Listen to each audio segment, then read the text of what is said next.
Okay, talking about the megacity concept and what the issues are going to be with megacities, I guess I can say I was fortunate because I loved living in Toronto.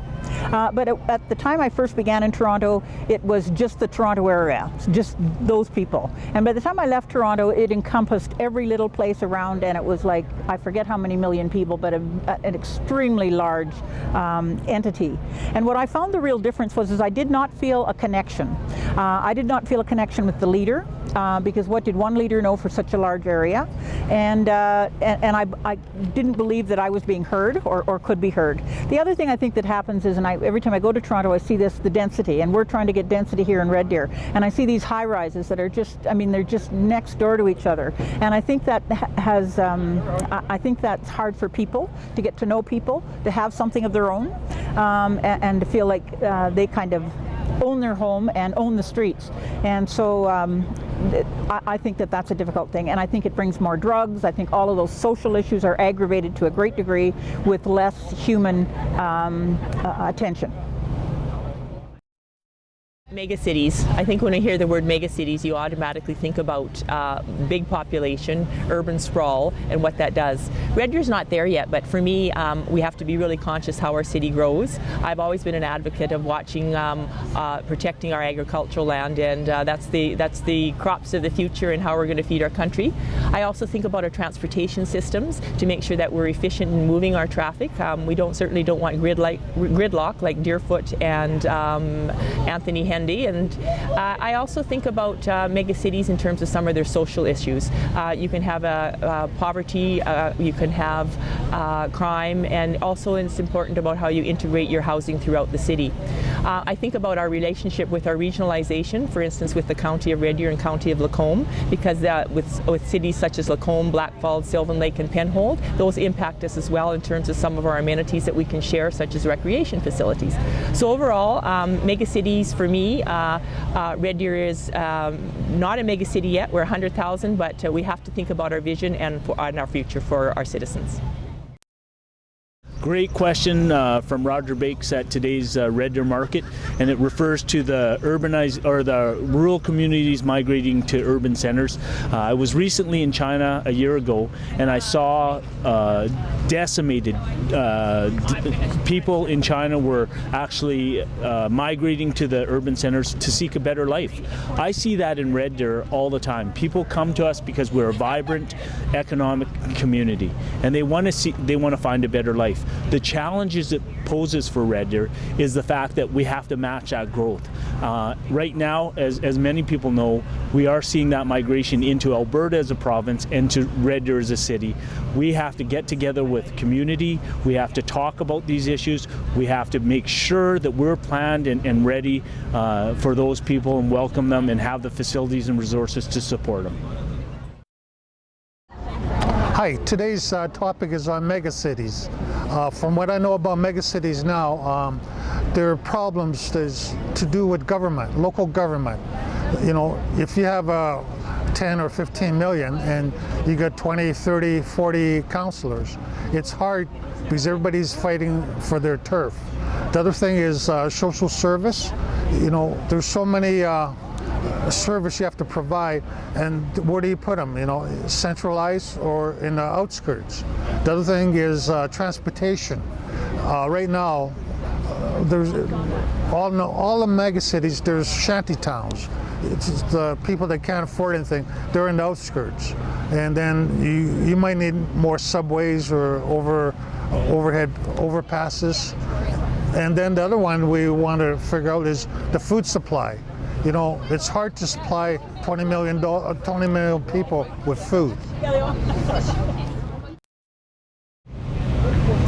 Hello, my name is Calvin Eiserman for Red Deer City Council, and the question is, what are some of the challenges that megacities are facing?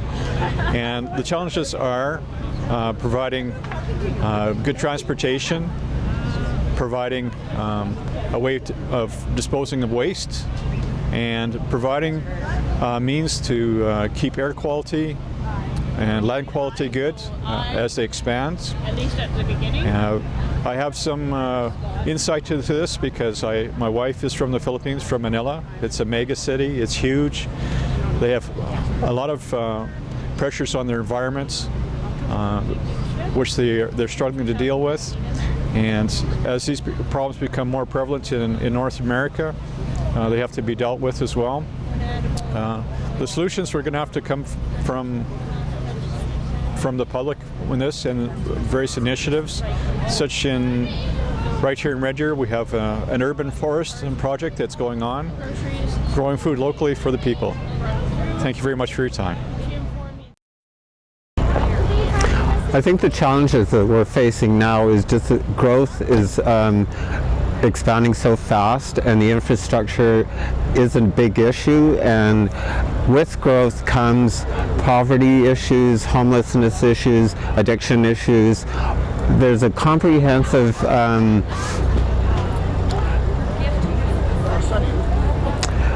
range of different things that as we grow, and we have to take a collaborative approach with our communities so we deal with each issue and not just go to one specific one.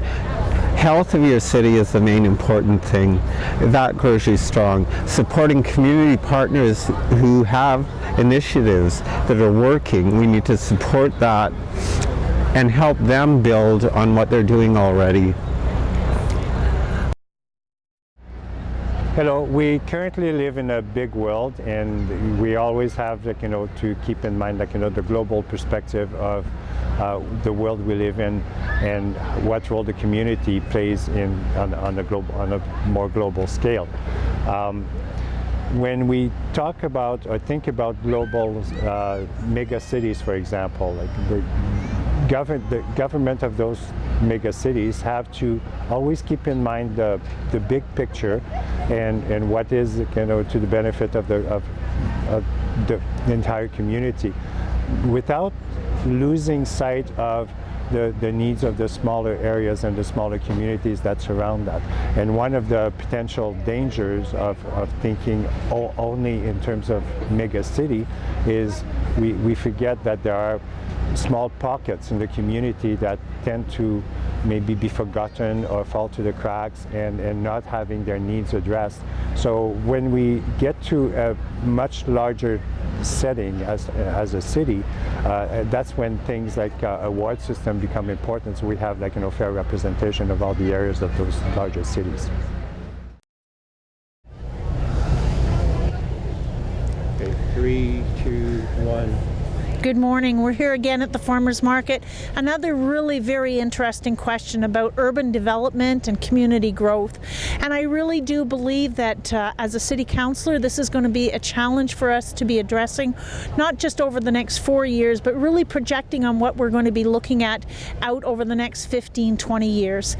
And in order to do that, we need to look at how we use our land, how we develop it in terms of density and services that we're going to be providing to our citizens.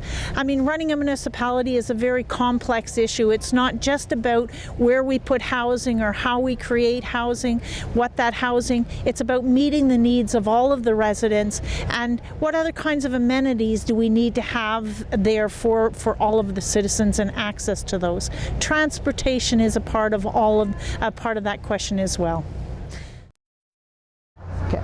So what are some of the problems with megacities or the merging of megacities? I happen to be fortunate enough to be working in Scarborough just before Toronto became a megacity. And I know that one of the big problems is, even though all municipalities work under the same Municipal Government Act, there are differences in how those places are run. There's different standards in the facilities, there's different standards in the infrastructure, services, processes, even the way that taxes are assessed and monitored. So a big difficulty is trying to equalize all of that between the various groups and make it all work. Not to mention the fact that governance, of course, is different models, or slightly different models in every city. However, it strikes me always as odd, working in municipal government, why we cannot all have similar processes, similar functionality, similar standards. It would make us, as we move to a global society, it would make it so much easier for us. Anyway, I'm Darren Young, Red Deer First. Good morning. We're down here at the Farmers Market. Roger today is asking us some of the challenges with the megacities that we're facing, and not in a role of good governance, but just addressing them. So as a citizen, I watch the news, obviously, and have been down to the States and visiting other places. What I've found people are concerned about is the urban sprawl has been brought up a lot, and so I would like to address that. I think it affects how our culture moves. It affects how money is spent. We're having to upkeep with the infrastructure of an urban sprawl, and I think that is a huge challenge that we're facing on a tax basis to try to take care of sustaining that. And so that would be an area of interest that I would look into if elected. That's okay. Okay, 3, 2, 1. Well, today you asked me a question about megacities, and I guess for me I have to think back to why cities form originally. And if you look through history, people move to cities because cities offer employment, they offer better health services, they offer education, and they offer great housing. And so when you think of it that way, those same four things are the things that we wrestle with the most in cities. And so we have to look at how we can provide better housing for people in various types, how we can provide better health care, how we can provide better education, and how we can make sure we have food security in our cities. So if you do all of those things, then people have a sense of quality of life and happiness that they probably wouldn't have if they lived in outside of cities. So what people move to cities for is actually the same issues that we face and we continue to have to face year after year. So those are kind of some of the things that I think our council will wrestle with in the next year, and other councils across the world really have wrestled with. Good morning. Some of the challenges that megacities are facing. I've traveled in South America. I backpacked through Sao Paulo, Brazil, and it's one city that really impressed me in a negative way. They build raised highways through neighborhoods, and kids play soccer underneath the highway. Garbage piles up in the streets because they don't have good landfill or good waste collection facilities or good recycling. Also, runoff from the road just goes straight into the river, and you can see oil from where the river level has risen building up on the riverbed. So Red Deer is not obviously nowhere near that situation, but we need to plan and start using some of these designs. Like in Europe, they use more efficient technologies for recycling, for collecting energy, like solar and geothermal. The technologies to be environmentally sustainable exist right now, and we can start doing things right now that will start benefiting us in the future. One thing that really impressed me was Argentina in Buenos Aires. The downtown core was very walkable.